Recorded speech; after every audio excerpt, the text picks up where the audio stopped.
जब हम संत नाम सुनते हैं, हमें लगता है कि ये कोई विशेष व्यक्ति होते हैं, उन्हें विशेष कृपाएं मिली हैं और कुछ विशेष बातें उनके जीवन में हुई होगी। वास्तव में ऐसे नहीं है। संत लोग भी हमारे समान बहुत ही नॉर्मल जीवन जिए लोग हैं। ऐसे ही एक संत को आज हम जानेंगे। हमारे भारत देश की प्रथम महिला संत अल्फोंसा। मैं विश्वास करता हूं आप इनके नाम को जरूर सुने होंगे, जीवनी को भी आप जरूर कहीं पढ़े होंगे, देखे होंगे, सुने होंगे। लेकिन मैं आज आपके सामने एक नॉर्मल दृष्टि से, जैसे नॉर्मली हमारे जीवन में जैसे घटित होती है, उसी रूप में आपके सामने रखना चाहूंगा। संत अल्फोंसा इस पृथ्वी पर केवल 35 वर्ष की जीवन जी। उनके जीवन में जैसे मैंने कहा कुछ भी स्पेशल नहीं था, कुछ भी स्पेशल नहीं था, सब नॉर्मल। लेकिन इस नॉर्मल जिंदगी में जो भी घटनाएं उसके जीवन में घटित हुई, उनको वो कैसे पवित्रता का एक माध्यम बनाई, ये हमारे लिए सीखने के लिए है। इसलिए मैं आशा करूंगा कि आप इस वीडियो को पूरा देखेंगे और अपने प्रियजनों के साथ में भी शेयर करेंगे। तो आइए हम शुरू करते हैं।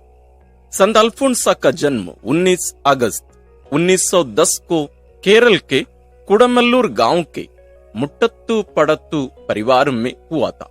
उनका माता पिता जोसेफ और मेरी थे। उनका जन्म में एक विशेषता थी। क्या थी?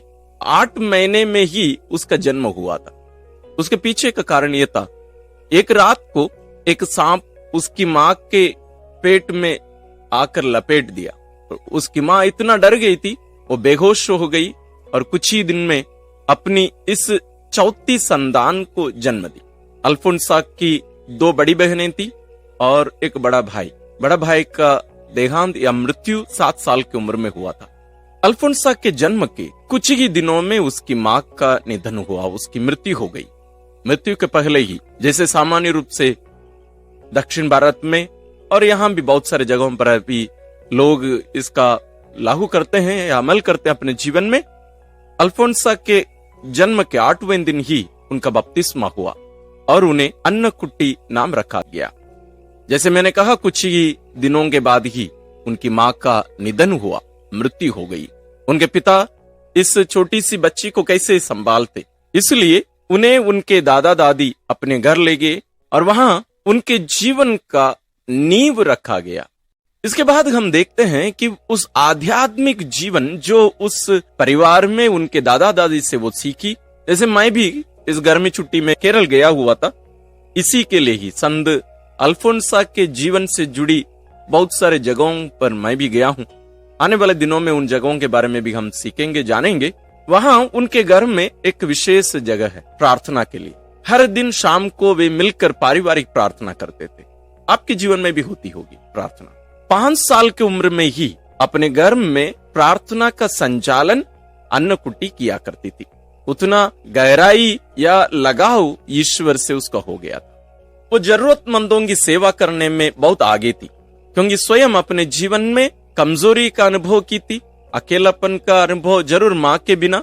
एक दिन ऐसे हुआ, उनके घर में कोई भी नहीं थे, सब बाहर गए हुए थे। कुछ गरीब लोग या भिखारी हम जिनको बोल सकते हैं, वे भीख मांगने आए। अन्नकुट्टी उनको अपने घर में अंदर बुलाकर परिवार के लोगों के लिए जो भोजन तैयार किया गया था उसको उन्हें दे दी। ये कोई विशेष नहीं है, मैं मानता हूं आज भी हमारी छोटी छोटी बच्चियां ऐसे करती हैं। इसलिए मैंने शुरुआत में कहा कोई विशेष नहीं था। और दूसरी एक विशेषता हम इनमें देखते हैं। विशेषता क्या हम बोल सकते हैं, चलिए उस शब्द का उपयोग कर ही लेते हैं, लेकिन आप सुनने के बाद कहेंगे कि ये तो हम भी किए हैं अपने जीवन में। एक बार ऐसे हुआ है कि वे अपनी एक सहेली के साथ में स्कूल जा रही थी। रास्ते में एक बदमाश लड़का, जो वास्तव में स्कूल में पढ़ ही रहा था, धक्का दिया इसे और बेचारी नीचे गिर गई, चोट लगा। उसकी सहेली बोली चलो हम प्रिंसिपल के पास जाके कंप्लेन करेंगे, इसको दंड दिलाना ही पड़ेगा, ये बदमाशी ज्यादा कर रहा है। लेकिन अन्नकुट्टी कही नहीं, यदि हम अब जाके उसके बारे में कंप्लेंट करेंगे जरूर उसको दंडित किया जाएगा, लेकिन उसका जीवन बर्बाद हो जाएगा। उसके बारे में हमारे टीचर्स और प्रिंसिपल के मन में जो गलत धारणा या भावनाएं हैं और भी बढ़ता जाएगा और उसका जीवन बर्बाद हो जाएगा। हम उसको क्षमा कर दें और उसके लिए प्रार्थना करें। जैसे हम देख रहे हैं उसके जीवन में वह ईश्वर को एक विशेष स्थान दी थी, उचित स्थान, द राइट प्लेस। उनका पहला पवित्र कम्युनियन सन 1917 में हुआ था और वह अपने आध्यात्मिक पिता, स्पिरिचुअल डायरेक्टर ने धर्म बहन बनने के बाद में 1943 में एक लेख में, एक छोटी सी चिट्ठी में वे लिखती हैं, मैं 7 साल की आयु में ही अपनी नहीं थी, मैं अपने ईश्वरीय दुल्हे के लिए समर्पित थी। आप यह बात अच्छी तरह जानते ही हैं। यानी उस छोटी सी उम्र में भी अपने आप को पूर्ण रूप से प्रभु यीशु के लिए अर्पित कर दी। पवित्र कम्युनियन आप जरूर जानते हैं, जिसको हम परम प्रसाद लोग बोलते थे। वास्तव में उस शब्द का उपयोग नहीं करना चाहिए। यदि आप हमारे चैनल में पवित्र यूकरिस्त के जो वीडियोस हम बनाते हैं उनको आप देखे हैं तो आप इस बात को समझेंगे। कम्युनियन मतलब 2 व्यक्तियों का एक होना। इस छोटी सी उम्र में ही उस कम्युनियन का अर्थ वो समझ गई। विवाह के दिन पति पत्नी जैसे एक शरीर हो जाते हैं, वही अनुभव अन्नकुटी अपने जीवन में की। वो इसलिए उन्होंने कहा, मैं अपने दुल्हे प्रभु की हो गई थी, और उस वास्तविकता को वो जीने लगी। आगे उनके जीवन में ईश्वर की बनने में एक बाधा आई, वो है उनकी चाची। जैसे ये बड़ी होने लगी थी, वो उनकी चाची के साथ में रहा करती थी। वह चाहती थी कि ये अभी बड़ी हो रही है, कितने साल, 12-13 साल की हुई थी। जैसे आप जानते होंगे उस समय में, उस उम्र में लड़कियों की शादी हो जाती। बहुत सारे लोग उसको देखने आते थे, तो उसकी चाची भी चाह रही थी कि बेटी की शादी करा दी जाए, क्योंकि एक अच्छा संपन्न परिवार से एक लड़का का परिवार के लोग आए हुए थे। लेकिन अन्नकुटी उसको टुकराती रही हमेशा, और उनको बताती रही कि मुझे धर्म बहन बनना है, सिस्टर बनना है, लेकिन वे माने नहीं। लेकिन अन्नकुटी जो अपने छोटी सी उम्र में ही अपने आप को प्रभु के लिए अर्पित कर दी थी, और पहला पवित्र कम्युनियन के दिन ही वो पूर्ण रूप से ईश्वर के साथ एक हो गई थी और अपने आप को उनकी दुल्हन मानती थी, पत्नी मानती थी। ये कोई वास्तव में बचकानी बात नहीं थी, कोई बच्चे की बात नहीं थी। उनकी इन बातों में दृढ़ता थी, संकल्प था, और उसमें जरूर हम परिपक्वता या मैच्योरिटी को हम देख सकते हैं। वो जरूर जिद्दी थी, गलत बातों के लिए नहीं, ऐसी अच्छी अच्छी बातों के लिए। जैसे हम अन्य संतों के, बहुत सारे संतों के जीवन में हम देख सकते हैं, संत लोग पूर्ण रूप से ईश्वरीय बने रहने के लिए वे अपने शारीरिक सुंदरता को खराब कर देते थे। उसी प्रकार अन्नकुटी भी अपनी 13 साल की उम्र में अपने पैर को जला दी, क्योंकि लगभग उसकी सगाई तय की गई थी। तो चर्च में सगाई होनी थी, और चर्च थोड़ा सा दूर था उनके घर से, इसलिए वहां उनको पैदल जाना पड़ेगा। इसलिए और उसकी सुंदरता को कम करने के लिए भी उसके घर के बगल में भूसा जलाने का, भूसा मतलब जो धाना का जो बाहरी जो हिस्सा रहता है, उसको जलाने के लिए उनके घर में, केरल में घर के बाहर एक जगह रहता है जहां उसको जलाते थे और उसका उपयोग करते थे खेत में और अन्य रीति से। उस प्रकार की जगह पर वहां जब कुछ समय पहले ही वहां उसको जला दिया गया था और अंदर अंगार था, उसमें जाकर अपने पैर को वो जला देती। और उसकी दृढ़ता को, उसकी इस परिपक्वता को देखकर उसकी चाची और परिवार के अन्य लोग उसकी इच्छा अनुसार धर्म बहन बनने के लिए या आगे जीने के लिए उसको छोड़ दिए। और कहा जाता है ये जो निशान उनके शरीर में उस दिन उस जलाने के कारण आया, वो हमेशा उनके शरीर में रहा, प्रभु यीशु के प्रति समर्पित उनके जीवन का एक चिन्ह के रूप में। उनके जीवन के निर्णायक मोड़ तब आया जब वह पढ़ने के लिए भरनंग्यानम नामक शहर गई, एक छोटा सा टाउन है। तब वो 7वीं कक्षा के लिए वहां गई, साल था 1927। और उस स्कूल में, जिस स्कूल में वो पढ़ने के लिए जाने वाली थी या जा रही थी, वह फ्रांसिस्कन क्लैरिस्ट धर्म समाज के धर्म बहनों का स्कूल था।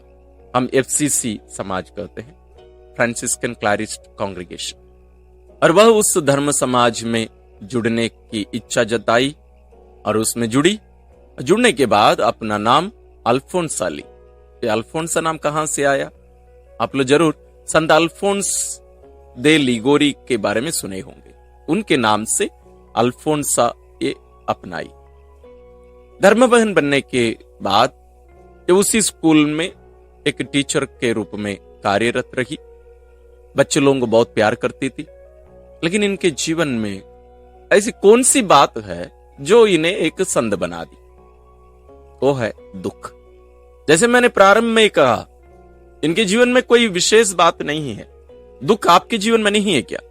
सबके जीवन में, आपके जीवन में भी है, मेरे जीवन में भी है, सभी लोगों के जीवन में दुख है। जरूर शारीरिक, मानसिक, आध्यात्मिक, अलग अलग प्रकार के दुख, जरूर उसकी मात्रा, उसकी डिग्री अलग हो सकती है, लेकिन सबके जीवन में दुख है। लेकिन अन्नकुटी इस दुख को अलग रीति से ली। सन 1930 से सन 1935 तक वो बहुत ज्यादा बीमार थे, बहुत ज्यादा दुख तकलीफ का अनुभव की, शारीरिक रूप से बहुत कमजोर हो गई थी और एक बार बहुत मरने को भी हो गई थी। लेकिन उस समय CMI कांग्रीगेशन के एक फादर, जिनकी मृत्यु हो चुकी थी, आज वे संत चावरा कुरियाकोस नाम से जाने जाते हैं, संत हैं। उस समय वे धन्य भी नहीं थे, लेकिन उनके द्वारा ईश्वर से प्रार्थना की और एक दिन संत चावरा कुरियाकोस उन्हें दर्शन दिए और उस दर्शन में वो चंगाई प्राप्त की। 12 अगस्त 1936 को उन्होंने अपना अंतिम व्रत प्रतिज्ञा वो प्राप्त की, फाइनल प्रोफेशन बोलते हैं अंग्रेजी में। लेकिन उसके बाद उसके जीवन में शारीरिक पीड़ा, दर्द, दुख बढ़ता गया। वह इसके बारे में ऐसे लिखती हैं, वे कहती हैं उसी दिन यानी अंतिम मन्नत, जो फाइनल प्रोफेशन के दिन यानी 12 अगस्त 1936, उस दिन से लेकर वे कहती हैं कि मुझे ऐसा लगा कि उस दिन से प्रभु यीशु का क्रूज मेरे हाथों में सौंप दिया गया और मुझे तीव्र इच्छा हो रही थी प्रभु के लिए दुख उठाने की, लेकिन मैं कभी भी प्रभु को धोखा नहीं देना चाहती थी। मैं इसलिए हमेशा मुस्कुराते हुए इस दुख को, इस पीड़ा को, इस क्रूज को, मेरे पति के इस प्रेम के प्रकटीकरण को मैं पूर्ण रूप से अपनाई। इसलिए वह अपनी सुपीरियर, उस समय जो उनकी मदर जो होते हैं कानून में आप जानते हैं, उनकी मदर आकर उनसे पूछी, सिस्टर अल्फोंसा, आपको इतना ज्यादा दुख का सामना करते समय मरने की इच्छा तो नहीं होती? बहुत ज्यादा बीमार हो जाती थी वो। लेकिन सिस्टर अल्फोंसा ये कही, मैं जरूर तब मरने के लिए लालायित होती हूँ या मरना चाहती हूँ जब मैं दूसरों को मेरे कारण परेशान होते देखती हूँ, क्योंकि धर्म बहनों को उसके देखरेख करना पड़ता था उस कारण। लेकिन वे कहती हैं, लेकिन जब प्रभु यीशु मेरे लिए, हम सबों के लिए दुख उठाए, उस घटना को जब मैं याद करती हूँ तो मैं भी इस दुनिया में जीवित रहकर मैं दुख उठाना चाहती हूँ। और वे कहती हैं, जो दिन मेरे जीवन में बिना दुख का बीतता है वह दिन बेकार जाता है। जिस दिन मेरे जीवन में बिना दुख मैं एक दिन जी पाती हूँ वह दिन बेकार जाता है। यहां हम उनको देखते हैं दुख की पाठशाला में, द स्कूल ऑफ सफरिंग, दुख की पाठशाला। और उनका शिक्षक कौन थे? उनके टीचर कौन थे? पवित्र आत्मा। और पाठ्यक्रम, सब्जेक्ट क्या था? दुख। इस दुख की पीड़ा में वो पूर्ण रूप से एक पवित्र व्यक्ति के रूप में परिवर्तित कर दी जा रही थी। और वह इस दुख के बीच में अपने वर, अपने पति प्रभु यीशु के प्रेम को गहराई से अनुभव करती थी। अपने दुखों को प्रभु यीशु के दुखों के साथ मिलाकर उनके साथ एक होने का अनुभव करती थी, प्रार्थना किया करती थी। और इस पाठशाला में पढ़ाई करके वो एक विद्वान बन गई। किस प्रकार की? दुख में पड़े हुए लोगों की, जीवन में परेशानियों का सामने करने वालों के लिए। जिन बच्चों को स्कूल में पढ़ाती थी, वो बच्चियां उनके पास आती थी सलाह के लिए, प्रार्थना के लिए। जैसे हम धर्म ग्रंथ में पढ़ते हैं, प्रभु यीशु दुख भोग द्वारा आज्ञा पालन सीख लिए थे, आज्ञा पालन। उसी प्रकार सिस्टर अल्फोंसा भी अपने जीवन में ऐसे ही अनुभव की। अलग अलग लोग उनके पास सलाह के लिए, प्रार्थना के लिए आया करते थे। कहा जाता है उस समय उस धर्म प्रांत के धर्माध्यक्ष भी उनके पास आकर उनकी मध्यस्थता की मांग किए और सिस्टर अल्फोंसा उनसे कही थी, आपकी ये जो मांग है, आपकी ये जो प्रार्थना है, ये जरूर पूरी होगी, और पूरी भी हुई थी।